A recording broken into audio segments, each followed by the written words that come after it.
राधे राधे दोस्तों, आप सुन रहे हैं अनसुलझे रहस्य अनु की दास्तां।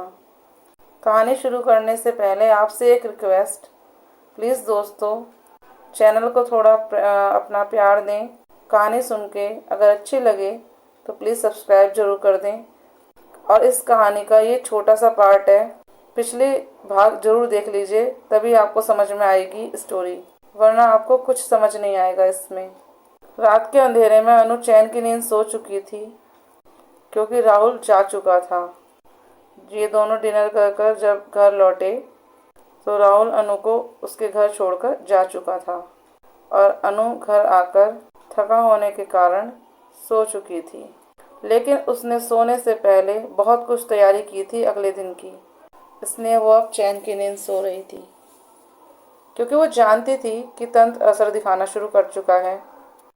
और उधर राहुल की रात इतनी भयानक बन चुकी थी कि राहुल अपने कमरे में बैठा हुआ भी डर रहा था। कभी कमरे की दीवारों से खुरचने की आवाज़ आती, कभी किसी के धीरे धीरे चलने की आहट, और कभी ठीक उसके पीछे किसी ठंडी सांस का एहसास महसूस होता। राहुल के चेहरे पर इतनी ठंड में भी पसीने आ रहे थे। राहुल लेट गया, लेकिन उसको नींद नहीं आ रही थी। राहुल करवटें बदलता रहा।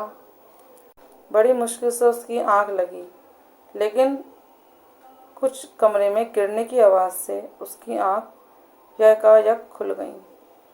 उसने करवट बदल कर देखा तो कोई लड़की उसके बिस्तर पर लेटी थी, जिसका आधा चेहरा जल चुका था। बाल बिखरे हुए थे, कपड़े भी जले हुए थे।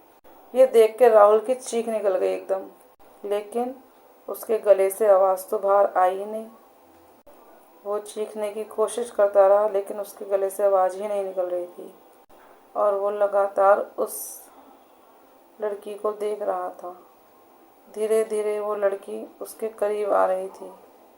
राहुल ये देखकर बहुत डर गया और वो लड़की एकदम उसकी तरफ झपकी। राहुल ने अपने दोनों हाथों से अपनी आंखें बंद कर लीं।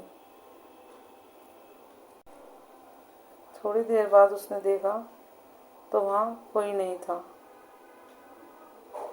राहुल चारों तरफ कमरे में निगाह घुमाने लगा। तब उसे खिड़की पर वही लड़की बाहर की तरफ नजर आई और वो राहुल को अपनी तरफ बुला रही थी। ये देखकर राहुल बेहोश हो गया। फिर उसकी आंख सीधा सुबह खुली। नींद खुलते ही उसकी हालत बहुत ख़राब थी। फिर भी वह जल्दी जल्दी तैयार होकर ऑफिस के लिए भागा, क्योंकि आज उसने तय कर लिया था कि कल वो अनु को डिनर के वक्त अपने मन की बात नहीं बता पाया था, लेकिन आज वो उसको अपने दिल की बात ज़रूर बताएगा, चाहे फिर अनु उसको मना ही क्यों न कर दे। दूसरी ओर अनु ने आज पीली साड़ी पहनी थी। उसकी खूबसूरती एक अजीब सी चमक दे रही थी, मानो उसके तांत्रिक इरादों की आग उसकी आंखों में झलक रही हो। राहुल ने जब देखा तो उसको देखता ही रह गया। फिर उसने अपने केबिन में जाकर सोचा, आज जो भी हो मैं अपने दिल की बात उसको बताऊंगा ज़रूर, चाहे फिर वो कुछ भी कहे, मुझे मंजूर है।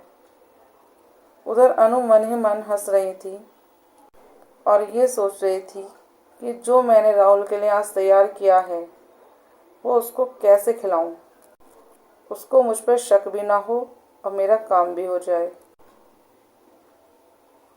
राहुल ये खाने के बाद पूरी तरह से मेरे वश में हो जाएगा। अनु बस ये सोच ही रही थी, तभी राहुल का मैसेज आया, लंच साथ में करोगी? अनु के चेहरे पर एकदम शैतानी मुस्कान आ गई। वो सोचने लगी, thank you Rahul, thank you, तुमने मेरा काम आसान कर दिया। अनु ने राहुल को रिप्लाई किया, बिल्कुल। कैंटीन में राहुल एक डायमंड रिंग के साथ उसका इंतज़ार कर रहा था। अनु आई तो राहुल का वो पल कुछ समय के लिए थम गया। वो उसको प्यार से निहारने लगा। फिर अनु राहुल के पास आकर बैठ गई और पूछने लगी, आज साथ खाना खाने का मन कैसे कर गया? क्या कोई स्पेशल ओकेज़न है? राहुल बोला, तुम ऐसा ही समझ सकती हो। राहुल ने खाना मंगाया, शाही पनीर और बटर नान। दोनों धीरे धीरे खाना खाते रहे और धीरे धीरे अपनी बातों का सिलसिला राहुल ने शुरू किया। राहुल थोड़ी थोड़ी बातें उसके परिवार की, दोस्तों की, उसकी पसंद नापसंद जानने की कोशिश कर रहा था, जिससे वो ये पता लगा सके कि उसका कोई और तो नहीं है उसके जीवन में। और अनु इन सब बातों से बहुत चिढ़ रही थी और वो मन में ये सोच रही थी कि इतनी जांच पड़ताल क्यों कर रहा है ये। फिर राहुल ने अचानक पूछा, क्या कोई खास है तुम्हारा, मतलब कोई बॉयफ्रेंड? ये सुनकर अनु एकदम भड़क गई और बोली, राहुल तुमने मुझसे बकवास करने के लिए यहाँ बुलाया है क्या? और उठकर जाने लगी। तभी राहुल ने अचानक उसका हाथ पकड़ लिया और बोला, नहीं नहीं, तुम रुको, नाराज़ मत हो, मैं ये सिर्फ इसलिए पूछ रहा हूँ। तभी उसने रिंग निकालकर उसके सामने कर दी और खुद घुटनों के बल बैठ गया। कैंटीन में एकदम खामोशी से छा गई। राहुल बोला, विल यू मैरी मी? अनु ये देखकर एकदम दंग रह गई। उसकी आंखें फैल गईं और वो सोचने लगी, अब इसको मैं क्या जवाब दूं, जिसकी सांसों की डोर मैं एक दिन के अंदर तोड़ दूंगी। उसको मैं शादी के लिए हाँ कैसे कर सकती हूँ? लेकिन फिर अनु ने सोचा, मरने से पहले इसको ये खुशी देने में कोई बुराई नहीं है, कम से कम ये खुशी खुशी मर तो सकेगा। फिर उसने उसको हाँ बोल दिया।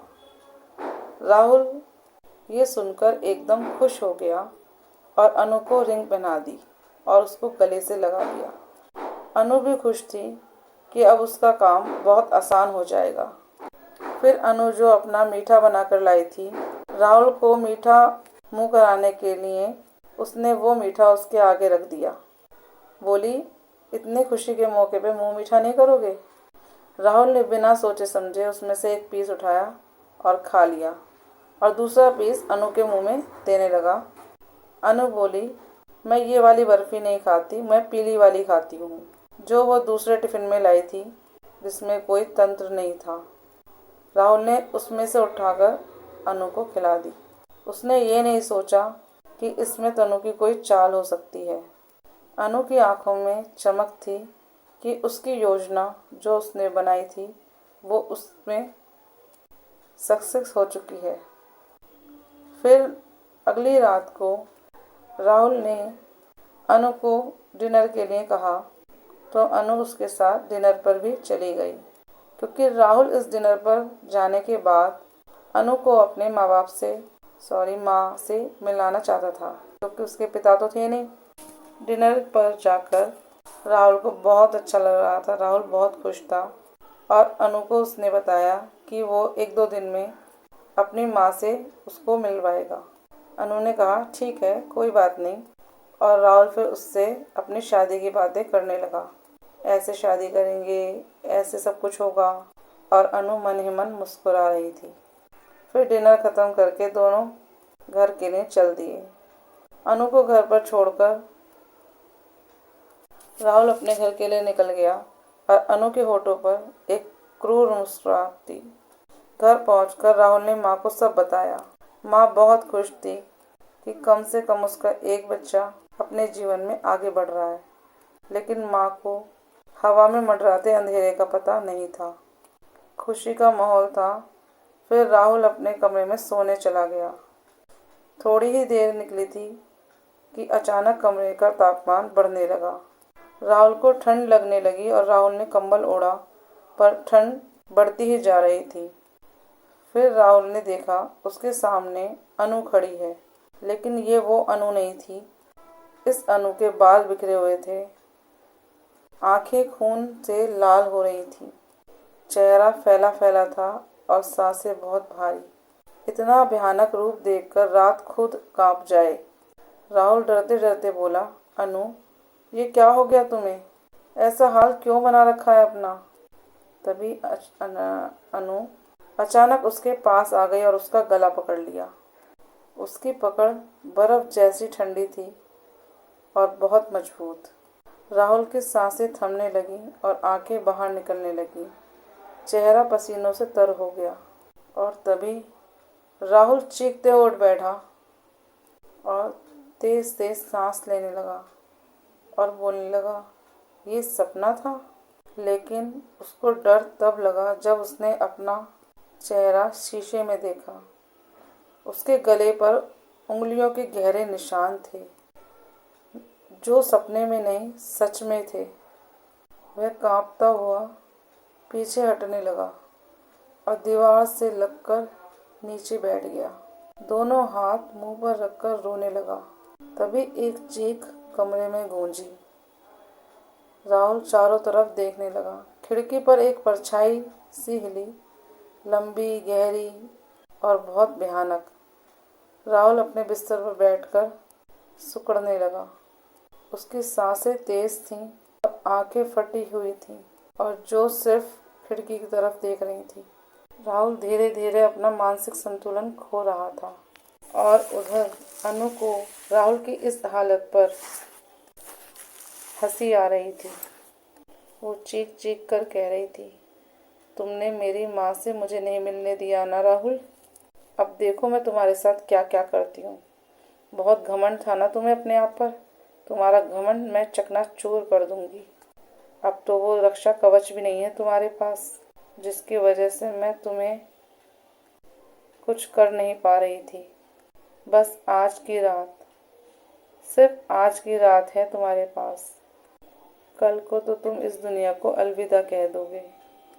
चलिए दोस्तों, इसका आगे का भाग नेक्स्ट पार्ट में सुनिएगा। कहानी कैसी लगी प्लीज़ कमेंट करके बताइएगा। क्या होगा अब राहुल के साथ? क्या गलती थी राहुल की, और गलती थी भी या नहीं? राहुल को मारने के बाद क्या अनु खुश रह पाएगी? क्या होगा अनु का जीवन आगे? जानने के लिए सुनते रहिए अनसुलझे रहस्य।